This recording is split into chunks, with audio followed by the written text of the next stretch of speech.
everyone, welcome back. If you're new here, then my name's Christie. I'm currently 18 weeks pregnant with my second child. I already have a 1-year-old with my husband Steve, and we are expecting another little girl in December of this year. I'm going to be updating every week now until the birth and beyond, so if you want to see more pregnancy content, then please do consider subscribing and like and comment below to let me know any questions or just to let me know that you like these updates. But let's get into week 18.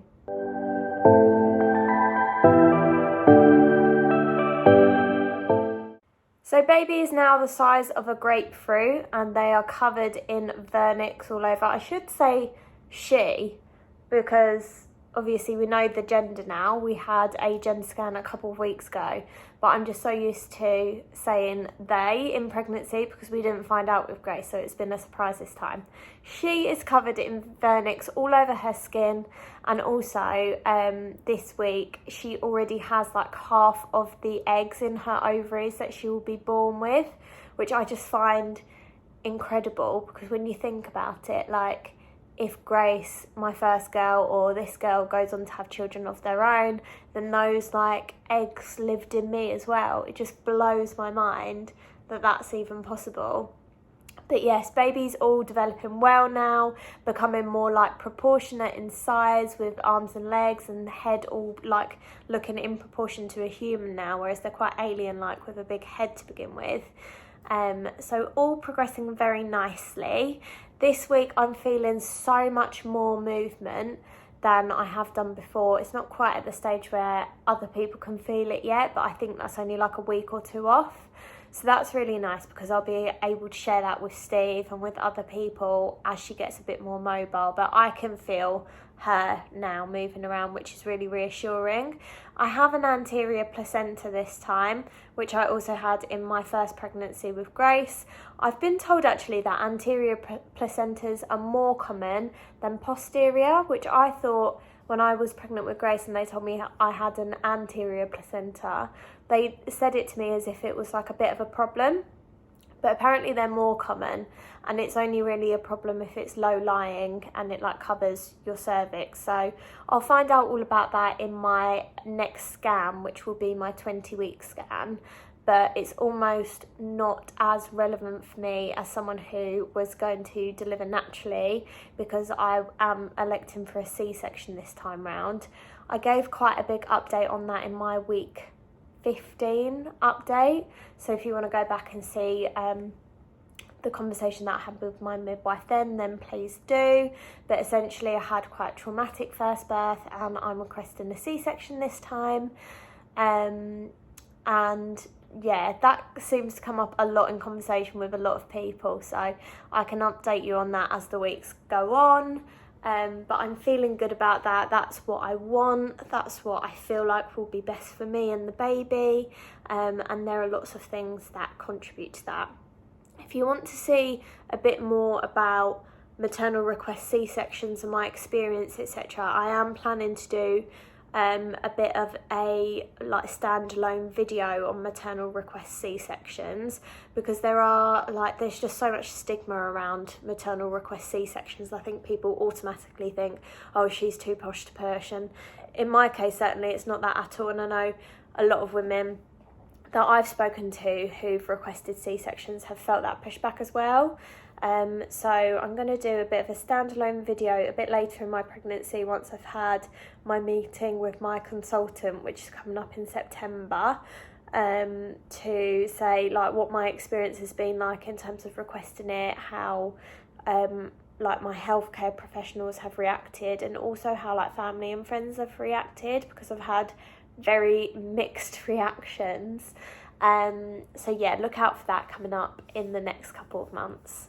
Symptom wise this week I'm experiencing a lot of indigestion. I've had to go back to drinking my Gaviscon like pretty much after every meal, especially of an evening, because we kind of eat just after Grace has gone to bed at about 7 o'clock, and then I don't leave it that late to go to bed. Like I'll watch Love Island in bed at 9, so it's only a short while afterwards that I'm getting into bed, and I think like laying back is making it a lot worse. So I'm finding that by having Gaviscon immediately after I eat, it almost heads off any indigestion that I'll have on that day. I have had to replace the enormous bottle that I bought when Grace was born, or like when I was pregnant with Grace. I finally had to replace that, but that did last a really, really long time.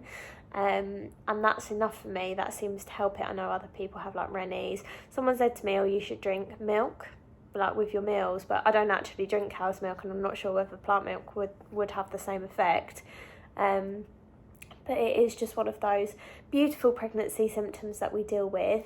I definitely didn't have it this early last time. I'm sure it came up a lot later.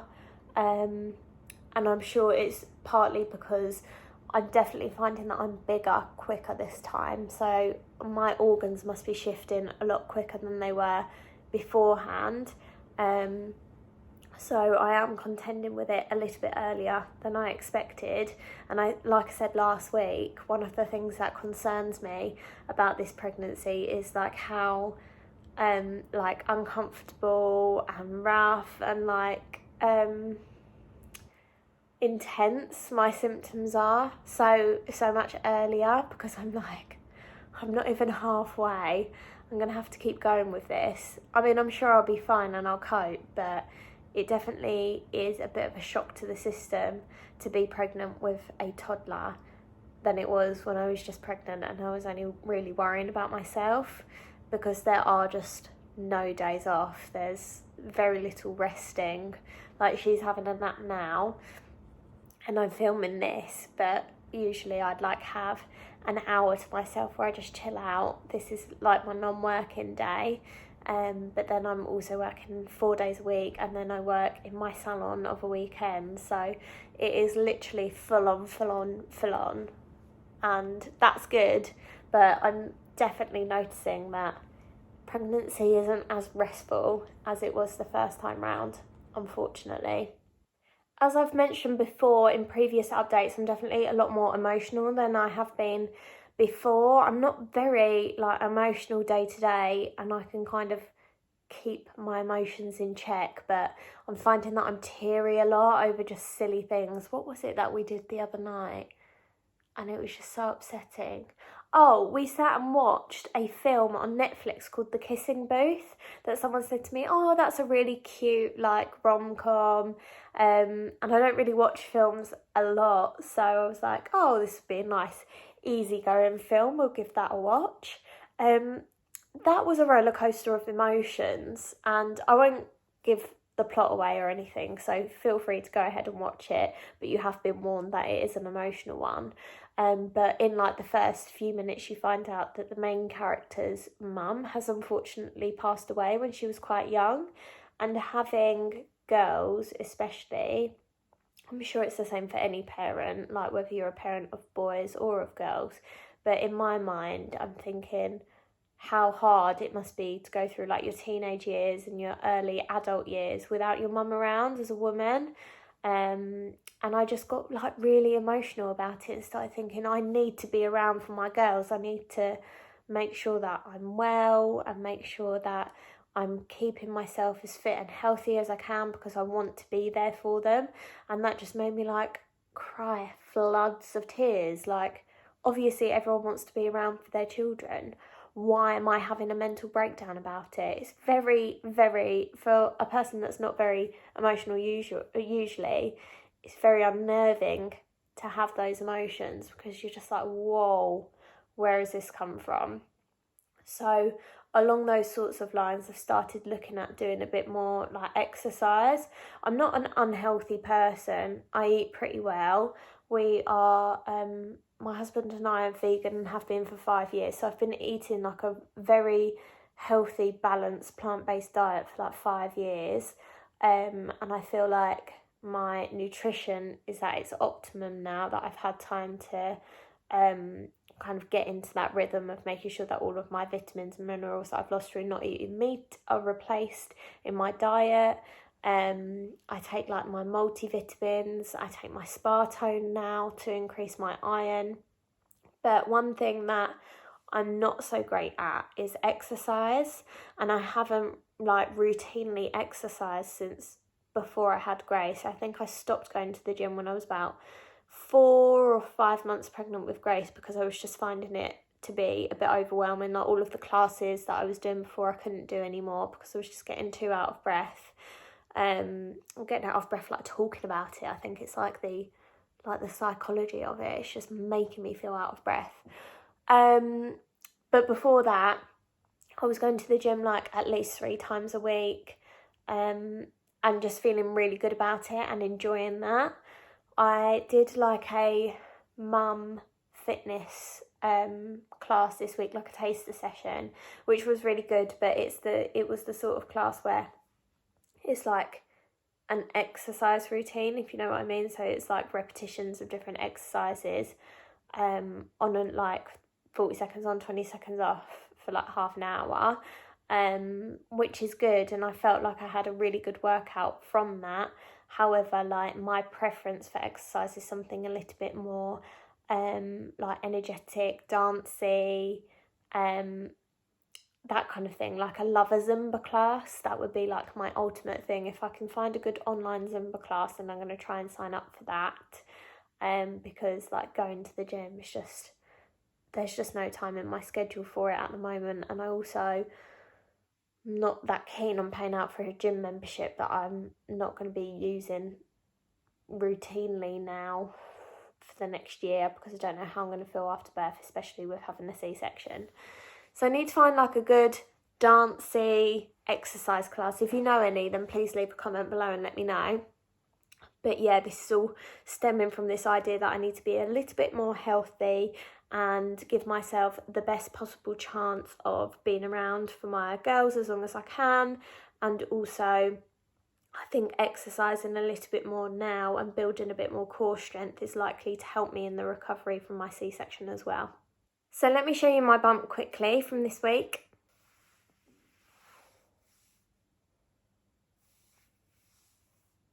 These are non-maternity trousers, but this is definitely the last or near to the last wear that I'll get out of these before the baby is born, because they're all already feeling a little bit snug.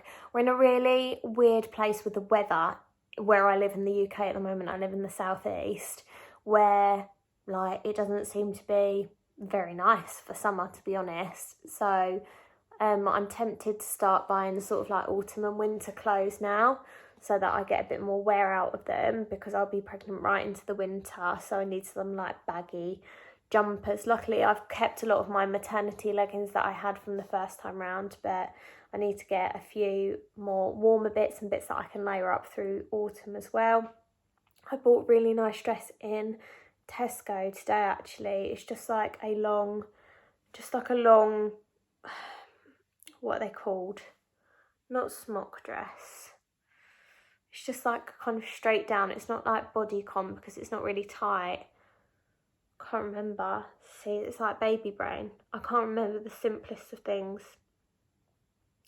Can't remember what I'm trying to say, but it's just like a straight down dress. It's in like a nice ribbed material in a rusty colour, and it's like the sleeves are slightly longer than this because I'm getting ready to go back to the office now. So I work 4 days a week in financial services, and we have all been working from home since the beginning of the pandemic. Obviously that's not as relevant to me because I came back to work about a year later because I had Grace in the first week of the national lockdown. So everyone was working from home that whole year, and when I've come back I've been working from home since I like rejoined. And now we're all getting ready to go back to the office. I'm not actually going to be back properly this side of my maternity leave because my company has moved more towards hybrid working, which is brilliant. So I'll only be in the office out of my 4 days that I work for 2 of those days. And also I'm not actually starting my in-office working until later in September, because I want to have my second vaccination before I go back to the office, just to make sure that I'm as protected as I can be, basically. And that my second jab is on this Friday, and then obviously I want to give it 2 weeks to, I think they say 2 weeks to let it work and build like the antibodies. and then I'm on holiday for a week, so it'd be sometime around the middle of September that I actually go back into the office for those 2 days. But I'm really looking forward to seeing people and enjoying a more social aspect of my pregnancy for the last few months, because it can be quite an isolating experience at the best of times, but especially when you're not really seeing a lot of people. And I'm even finding that, like, I'm talking to people that I've known for ages, that I work with every day, and then it will like come up in conversation. They'll be like, oh, I didn't know you were pregnant, because you're not seeing people all the time. They're not seeing my bump grow, and you just miss that like interaction aspect of work, or at least I do. So I'm looking forward to getting back into the office and seeing people a little bit more once I've had my second jab, and I feel a little bit more comfortable with doing that. I still haven't made progress on Grace's room because I just can't bring myself to do the flat pack. So I've done loads of flat pack this year as well. Like, we had to replace the drawers in her room, and we've done a few other bits around the house because we renovated the year before Grace was born and into the first few months of her life. And we've just been having a break, and now we've been getting a bit more furniture and like upcycling things that we have already. But I cannot bring myself to do any more flat pack, and it's the IKEA Pax wardrobes that I need to do, and I know they're going to be a bugger to do. Like, Steve will help me, but Steve works 5 days a week, and then obviously we have Grace at the weekend, and it's not really a job that I want to do with Grace around. And equally, I don't want to like pack Grace off to my mum's or to her friends or whatever so we can do flat pack, because I just feel like that's a waste of our time with her.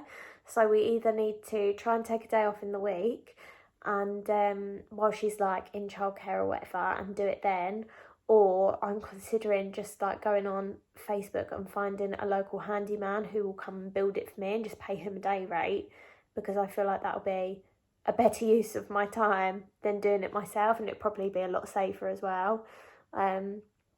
So I need to sort that out, because we're not making progress on her own, because I can't do anything now until all of those things have been built.